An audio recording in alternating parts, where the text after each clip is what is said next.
go. Tournament number 1 of the TH Marine Volunteer Division takes us to Norris Lake. Norris is an impoundment of the Powell and the Clinch Rivers. It's got over 809 miles of shoreline, and it's got 33,800 plus acres of water surface. The lake has all 3 species of black bass. Spots have a limit of 12 inches, largemouth 14, and smallmouth 18 inches. The predominant species will be the smallmouth and the largemouth. Most of your kickers are probably going to end up being big smallmouth, and that's what most guys are going to target on this particular lake. This tournament should set up as a pre-spawn tournament with temperatures ranging from about 48 to 53 degrees through practice into the tournament day itself. The bass should be in transition, so from main lake bluffs and points to the backs of the creeks where they're spawning at. So this is the 2nd year in a row that we're going to be making a stop on Norris as our first tournament of the year. Last year I actually did decent for my first tournament as a co-angler. I weighed in 2 bass for 4 pounds. Unfortunately, I lost 2 others, which would have probably been right in that same 2-pound mark. They were both largemouth. This year, the weather conditions for this tournament, they're going to be drastically different. Last year, we had a week of a warming spell, and by the day of the tournament, it was 80 degrees. This week, we have a huge cold spell, and on the day of the tournament, or the day before the tournament, it's going to pour in buckets, stop the day of, and begin to warm up, and we're going to be in a post-front situation with winds of 15 to 20 miles per hour as the day goes on. So it's really going to set up as a totally different tournament, and the lake's probably going to fish completely different. So let's talk about pre-practice preparation. So what is it I do before I ever hit the lake? You know, I've got to get some baits tied on, I've got to do a little bit of map study, and there's 2 great free options for that out there. But you got to do a little recon before you ever get to the lake. Now, I know that this lake is generally a clear lake. It can get muddy as you get up in the creeks, and it's notorious for getting really dirty when we get some heavy rain. But for right now, let me show you what baits I'm going to have tied on and why I'm going to start out with those. Now, this lake can be very, very clear. We're going to start out with a ledge head with a clear Shadowlicious. So I don't know what the watercolor is going to be. So far it looks like it's actually going to be clear. This is a 5-inch on a 1/2 ounce head, so we may throw this around just a touch. The second thing we're going to throw, again, because the lake seems to be clear, we're going to be fishing down the lake right now, or that's the plan for the day, is a bluegill color. This is a Strike King, and this is a 1/2 ounce also, and of course, as always, with a trailer hook. And since it's fairly bright skies, it is supposed to be windy on the first day of practice, we're going to go with the silver blades. The third is something that I had a lot of success on. I actually caught all my fish on last year, and that is a flipping stick with a 3/8 ounce Rage Bug in watermelon red. So I'm going to have a jig tied on. This is the Denny, the Strike King Denny Brower Crawl. It's Rage. I don't remember the exact name of the trailer that I've got on. And this is a Smoky Mountain jig. It's one that I had specialty made. It is the black, brown, amber color. It is in a 1/2 ounce. And so we'll kind of throw that around some lay downs, you know, not heavy cover or around some rock. This is my Alabama rig stick. And what I've got on here is I've got some Strike Kings. You can tell I've got 2 dummy heads, and I've got a little larger, a 4.8. These are all in Ghost Shad. These are the Strike Kings. This is a Bass Pro Shop Speed Shad. Again, I'll put up over here exactly what these are. I think they're the Swimming Shiners, I believe. I've got 1/8 ounce heads all the way around, and something you might want to look into is the Picasso dummy heads. Me in clear water, I like to have weights, not just screw locks on all 5, so I can get a little extra depth out of them and reel it a little slower. Now I do have a lot tied on, but this is, you know, the first day of the lake, so I've got a lot of rods on my boat, a lot of rods out, and I hope, you know, that'll narrow down as I see the conditions. I'll of course have a crankbait or a jerkbait tied on. This is a Vision 110 by Mega Bass.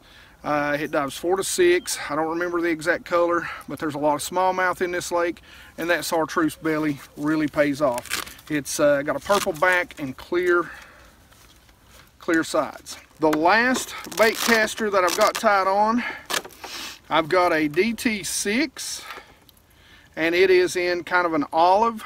I'm out of the browns. I really like to throw the browns down here, and the DT6 in the brown is a great color. I do have the red, the demon. The demon is a color I like to have on standby, but if I don't have the brown, I'll kind of go with that green, that olive color. It's decent, not as good as the brown. I've got a 1/2 ounce micro ledge head, and I've got this on a pearl blue red, I believe.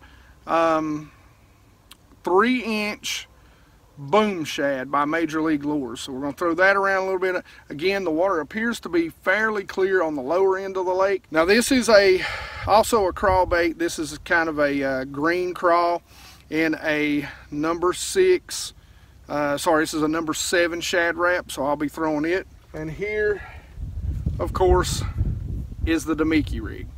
And that is a ledge head lure style Damiki.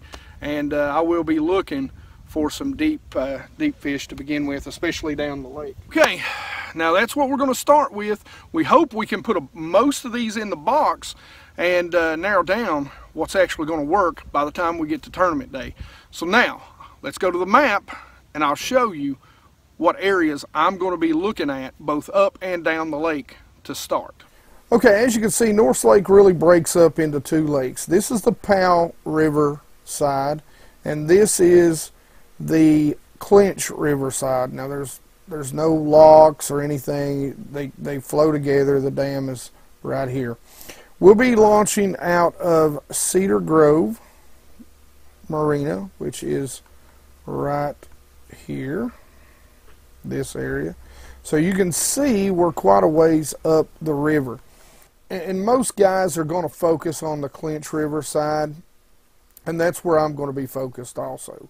I'm going to split this lake in half. I've got 2 days to practice by myself, and I'll be practicing 2 days with a partner. But what I'm going to do is I'm basically going to split it right here where the bridge runs across the lake. First day I plan on spinning down the lake. They are giving some high winds. That does happen. We'll go up the river where we'll be a little more sheltered from those winds. The areas that I'm going to focus on down here are going to be really smallmouth areas, and the types of areas that I'm going to be focused on are going to be areas that are pathways. You know, this is going to be a pre-spawn tournament, so bass are going to be in that transition. Now, I don't know what part of the transition they're going to be in. They could still be out, you know, on main lake points and bluffs, or they could be moving up the creeks. Now this is a place I'm sure that gets a lot of traffic. But one of the things that I'm going to look for, you'll notice the lines get close together here, and that's because there's a bluff there. So that means it's a great place for the bass to really spend their winter. They don't have to move very far horizontally. So they can go from shallow to deep in a matter of just a few feet horizontally. So they can move up and down, which is easier for them than moving you know, across a great expanse. You can see here this is also has access to, you know, a lot of spawning areas. So these bass will winter in areas like this. They'll move up as you know, the temperature begins to rise to points like this, really this hump, because it's got so much deep water around it. Smallmouth in particular love steep drops, you know, long points with steep drops on the side, and that's kind of what you get right here. You know, even though you got a couple of saddles here, really that is just a big point that's running out in the water, and you've got deep water on You can see both sides, a nice steep bank here on the left, and it gives them a highway to get back into these places where they can spawn, especially on the northern shore. Early in the year, the northern shore, the bass are going to be ahead of the southern because, you know, the cold winds, they're kind of protected from that cold wind. You know, we're in the mountains here. So those are the types of areas that I'm going to look at. You know, I'll look at a few other areas, but for the most part, my focus when it comes to breaking down a lake when you've only got a few days is, you know, pick your big creeks. Pick your big creeks because they're going to tell you where the bass are. And they're, you know, for example, this creek. You know, this creek right here is one of the larger creeks on this side of the lake, and you've got a lot of spawning area in that creek. And generally, the more spawning area, the more fish that are going to spawn, the more fish you're going to have. So, you know, you can come in here and, you know, look at some of these points, some of these bays, you know, some of these humps. You know, you've got some flat area here, and you can really maybe find out what portion of the creek that these bass are in.